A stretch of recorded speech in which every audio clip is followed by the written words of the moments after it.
can't believe we're doing this upstairs, guys. So this is how far we've got.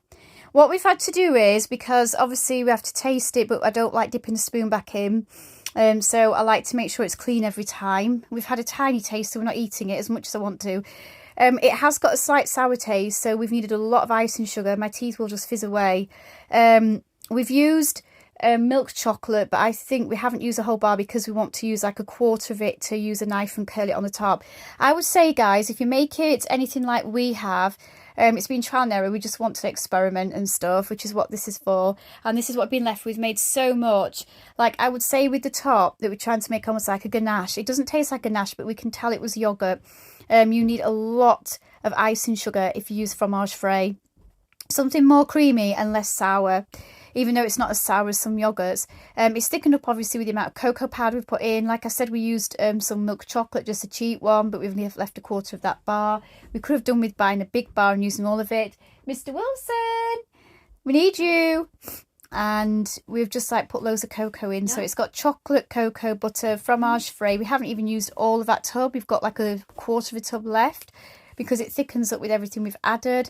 It's the consistency I will show is like that now. It's like a mousse.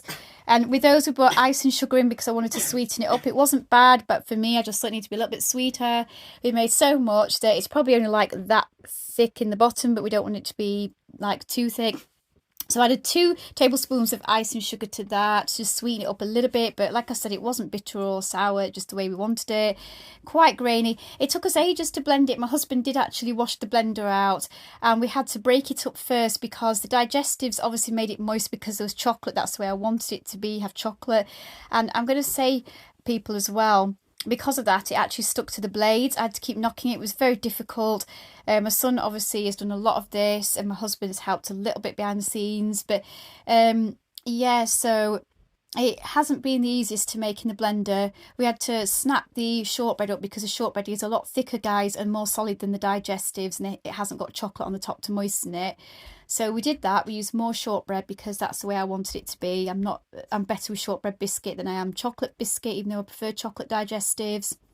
Next time we will use normal digestives, plain ones without anything on the top.